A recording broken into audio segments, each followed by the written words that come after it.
Bom dia, boa tarde ou boa noite, dependendo do horário em que você vai ouvir essa palavra que eu quero compartilhar com você, e está no livro de João, no capítulo 6, verso 68. E é uma palavra que sai da boca de Pedro para Jesus e diz o seguinte: Senhor, para onde iremos? Só tu tens as palavras de vida eterna. Palavras de vida eterna. Só Jesus as tem. Palavras são tão importantes, não é verdade? Dependendo de um sim ou de um não, a nossa vida pode tomar um rumo positivo ou negativo. As palavras que dizemos para outras pessoas podem ser palavras que constroem ou palavras que destroem. E as palavras que vêm da pessoa de Jesus, segundo Pedro, são palavras de vida eterna. E por que Pedro colocou para Jesus essa afirmação? Dentro de que contexto Pedro diz a Jesus que só ele, só Jesus possui as palavras de vida eterna? Essa fala de Pedro vem como resultado de uma situação de grande pressão num diálogo entre os discípulos de Jesus e Jesus. E foram justamente as palavras vindas da boca de Jesus que soaram para os seus discípulos como palavras extremamente duras e que fizeram com que alguns dos discípulos decidissem abandonar Jesus. Na verdade, algumas das pessoas que estavam na multidão que escutava Jesus falando. E Jesus fez um determinado discurso que motivou aquelas pessoas, boa parte delas, a abandonarem Jesus. E que discurso foi esse que soou tão duro aos ouvidos daquelas pessoas? E por que muitas vezes palavras que vêm da boca de Jesus, ou palavras que ouvimos que dizem respeito e estão inseridas dentro do contexto da palavra de Deus, podem causar estranheza e soar tão duras aos nossos ouvidos? O que Jesus disse aos discípulos foi o seguinte: eu sou o verdadeiro pão que desceu do céu. Seus antepassados comeram maná e morreram. Quem comer este pão, que sou eu, viverá para sempre. E muitos de seus discípulos disseram: sua mensagem é dura, quem é capaz de aceitá-la? Jesus havia dito antes: quem come a minha carne e beber do meu sangue permanece em mim e eu nele. A proposta de Jesus aqui é extremamente radical. A proposta de Jesus é de um quase canibalismo espiritual. Ele diz: quem comer da minha carne e beber do meu sangue viverá e viverá para sempre.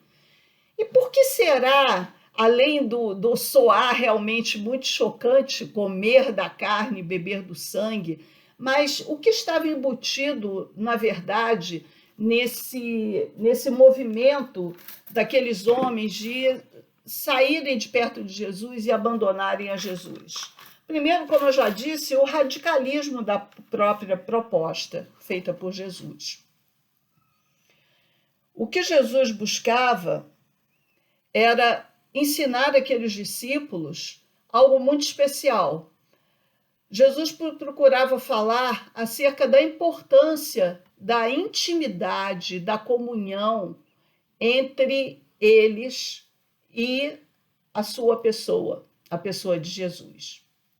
Nós estamos vivendo tempos de isolamento, tempos de distanciamento, em que tem havido entre as pessoas uma grande dificuldade de comunhão e de aproximação. E quando a gente fala em relacionamento com Deus, isso ainda se torna mais complicado, porque muitas vezes esse relacionamento ele ocorre por vias de uma religião. A própria palavra religião vem do latim religare. Então a religião ela chega como uma proposta de religar o homem a Deus. Mas Jesus aqui, ele fala de uma outra realidade. Ele fala de termos uma comunhão tão íntima, tão próxima com ele, como se nós estivéssemos comendo da sua carne e bebendo do seu sangue. E muitas vezes o que nós queremos quando estamos vivendo uma busca espiritual é uma relação de toma lá da cá. Os discípulos, eles também mencionam aqui nessa passagem a situação ali de Moisés no deserto, quando ele e o seu povo, o povo de Israel, que estava sendo conduzido por Moisés para fora do Egito, eles tiveram fome e foram atendidos em suas necessidades imediatas. E aí a gente vai para um outro ponto que também torna essas palavras de Jesus palavras duras, palavras difíceis de serem engolidas. Por quê? Porque muitas vezes o que nós buscamos, ao buscarmos a Deus via religião e não via Jesus, é um atendimento imediato das nossas necessidades.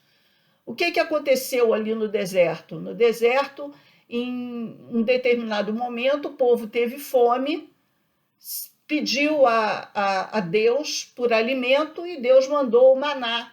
O maná chegou até eles e eles tiveram a sua necessidade imediata atendida. Mas no nosso relacionamento com Deus, via Jesus, o atendimento das nossas necessidades imediatas não é o foco.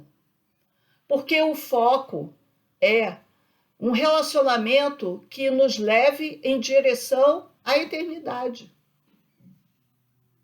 Atendimento de necessidades imediatas não é o foco de um relacionamento com Deus via Jesus.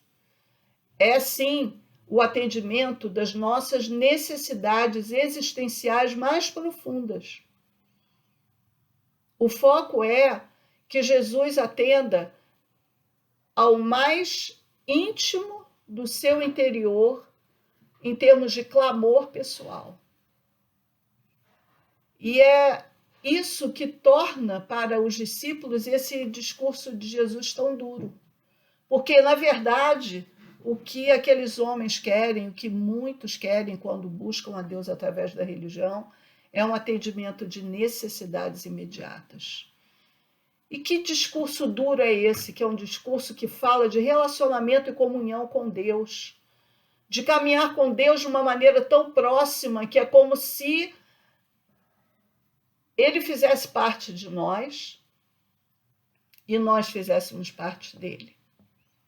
Sim, esse é o discurso duro apresentado por Jesus Cristo.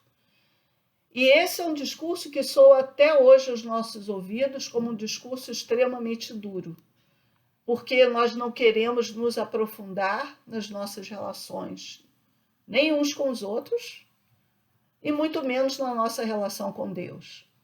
O que nós queremos é um Deus que atenda às nossas necessidades imediatas.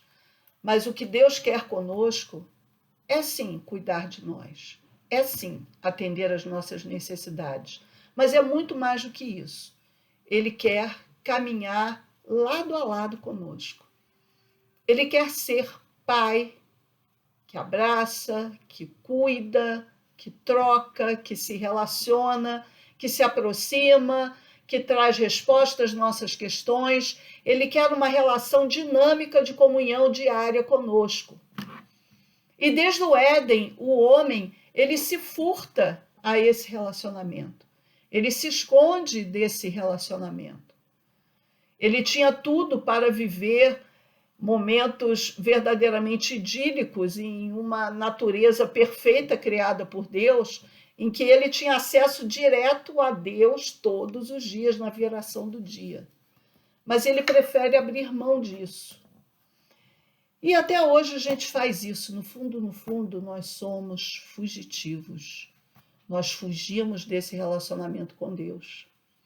Por isso aqueles homens, eles se sentiram tão afrontados diante daquela fala de Jesus, porque eles estavam acostumados a esse relacionamento com Deus via religião, em que há distância, em que há atendimento imediato de necessidade e em que há também uma relação de toma lá da cá.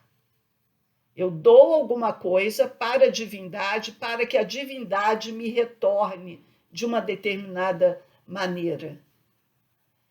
E não é assim que Deus quer se relacionar com os seus filhos. Não é assim que pais se relacionam com filhos, na verdade. Os pais não dão para os seus filhos algo para receberem em troca. Eles dão porque eles amam. E o relacionamento de Deus conosco é um relacionamento de amor, de intimidade, em que não há essa necessidade de tomar lá da cá. O amor proposto por Deus é um amor de entrega, sem esperar nada em troca. Duro esse discurso. Quem o poderá ouvir? Como a gente lê aqui também na mesma passagem em João. Mas, ao mesmo tempo, doce é esse discurso, em que um Deus se propõe a entregar-se completamente a nós e dizer: venha, venha a mim, coma da minha carne, beba do meu sangue, seja íntimo comigo, caminhe diariamente comigo. E aí sim você vai ter suas necessidades plenamente supridas em mim, e não a partir de coisas que você deseja, posições que você almeja, sucesso, curas. Tudo isso vem a reboque do nosso relacionamento com Deus. Mas, na pessoa de Cristo Jesus, isso torna-se detalhe diante da grandiosidade de viver um dia a dia de intimidade com Deus, em Cristo Jesus, o nosso Senhor. Essa é a palavra que eu tenho para você, que você possa refletir a respeito dela e pensar nesses tempos em que é tão difícil a gente fazer planos, não é verdade? E que talvez em alguns momentos você tenha se questionado: para onde eu vou? Qual o rumo da minha vida? Para onde iremos, né? Como Pedro respondeu a Jesus. E que você possa ouvir da parte do próprio Deus o seguinte: só há um caminho para você ir, Jesus. Ele é o caminho, ele é a verdade, ele é a vida. Então, quando você se questionar para onde você deve ir, lembre-se disso. Jesus é o caminho. Ele ama você. Ele tem um plano para a sua vida. Deus te abençoe.